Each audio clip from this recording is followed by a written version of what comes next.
Hello guys, welcome back to my channel Antony Michael. അപ്പോൾ ഇന്ന് ഞാൻ വന്നിരിക്കുന്നത് ആട്ടുകാൽ കിഴങ്ങ് പരിചയപ്പെടുത്താനാണ്. എല്ലാവർക്കും അറിയാവുന്നതാണ്, നമ്മുടെ നാട്ടിൻപുറത്തൊക്കെ മതിലേലും തെങ്ങയിലും ഒക്കെ കാണുന്ന ഒരു ചെടിയാണ് ആട്ടുകാൽ കിഴങ്ങെന്ന് പറയുന്നത്.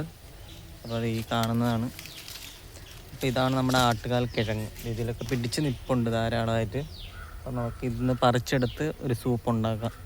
ഓക്കെ. അപ്പോൾ ആട്ടുകാൽ കിഴങ്ങ് പാറപ്പുറത്തും ഈ മതിലിലൊക്കെ ധാരാളം കാണുന്ന ഒരു ചെടിയാണ്. അപ്പം ഇതിലെ രോമമൊക്കെ ആടിൻ്റെ കാലിലെ രോമം പോലെ തന്നെയാണ് ഇരിക്കുന്നത്. അപ്പോൾ ഇത് പറിച്ചെടുത്ത് നമുക്ക് ഇന്നൊരു സൂപ്പ് ഉണ്ടാക്കാം. അപ്പോൾ ഗൈസ്, നമ്മുടെ ആട്ടുംകാല് നമുക്ക് കിട്ടിയിരിക്കുകയാണ്. ഇതാണ് ആട്ടുംകാൽ എന്ന് പറഞ്ഞ സാധനം. അപ്പോൾ ആടിൻ്റെ കാല് പോലെ തന്നെ ഇരിക്കുന്നത്. നമുക്കിത് ക്ലീനാക്കി എടുക്കാം. ഈ രോമം പോലെ ഇരിക്കുന്ന ഭാഗമൊക്കെ ക്ലീനാക്കി നമുക്ക് സൂപ്പിന് വേണ്ടിയിട്ട് റെഡിയാക്കാം. അങ്ങനെ നമ്മുടെ സൂപ്പിന് വേണ്ടിയിട്ടുള്ള സാധനങ്ങളൊക്കെ ഇവിടെ റെഡി ആയിട്ടുണ്ട്. ഈ കാണുന്നതാണ് നമ്മുടെ ആട്ടുകാൽ കിഴങ്ങ്. അത് ക്ലീനാക്കി ഈ ഒരു പരുവത്തിലാണ് വരുന്നത്. പിന്നെ നമുക്ക് ചെറിയ ഉള്ളി, ഇഞ്ചി, വെളുത്തുള്ളി, ഗ്രാമ്പു, കറുവപ്പട്ട, വേപ്പിലയുണ്ട്. പിന്നെ കുറച്ച് ജീരകം, കുറച്ച് കുരുമുളക് പൊടിയും കുറച്ച് മഞ്ഞൾപ്പൊടിയും എടുത്തിട്ടുണ്ട്. അപ്പോൾ നമുക്ക് ഇതെല്ലാം കൂടി ഒന്ന് ചതച്ചെടുക്കണം. അതിന് ശേഷമാണ് നമ്മൾ സൂപ്പാക്കാൻ പോകുന്നത്. നമുക്കിത് ചതച്ചെടുത്തിട്ട് വരാം. അപ്പോൾ നമ്മൾ ചതച്ച് വെച്ചിരിക്കുകയാണ്. ഇതെല്ലാം കൂടി ചേർത്തിട്ടാണ് നമ്മൾ സൂപ്പ് ഉണ്ടാക്കാൻ പോകുന്നത്. അപ്പോൾ നമുക്ക് നേരെ അടുപ്പയിലോട്ട് ഇതെല്ലാം വെച്ച് റെഡിയാക്കാം. നമ്മൾ ചീനച്ചട്ടിയിലോട്ട് ചതച്ച് വെച്ചിരിക്കുന്നത് എല്ലാം കൂടി വെച്ചിരിക്കുകയാണ്. ഇതിലോട്ട് നമ്മൾ ഒരു 1.25 കപ്പ് വെള്ളം ഒഴിച്ച് കൊടുക്കാം.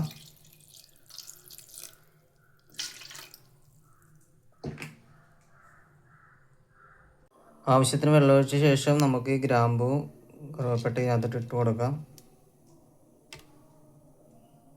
അപ്പോൾ നല്ലപോലെ തിളച്ച് വന്ന ശേഷം നമുക്ക് ഇത് എടുക്കാവുന്നതാണ്. നമ്മളിതിൽ ഉപ്പ് ചേർത്തില്ലായിരുന്നു, അപ്പോൾ ഉപ്പ് കൂടി ആവശ്യത്തിന് ചേർത്ത് കൊടുക്കാം. അപ്പോൾ ഗൈസ്, ഫൈനലി എൻ്റെ ആട്ടുകാൽ സൂപ്പ് റെഡി ആയിരിക്കുകയാണ്. ഒന്ന് ടേസ്റ്റ് ചെയ്ത് നോക്കട്ടെ. നല്ല സ്മെല്ലൊക്കെ വരുന്നുണ്ട്. അപ്പം ശരീരത്തിന് ഒരുപാട് ഗുണം ചെയ്യുന്ന ഈ സൂപ്പ് എല്ലാവരും ഒന്ന് ട്രൈ ചെയ്ത് നോക്കുക. ഒന്ന് ടേസ്റ്റ് ചെയ്ത് നോക്കട്ടെ.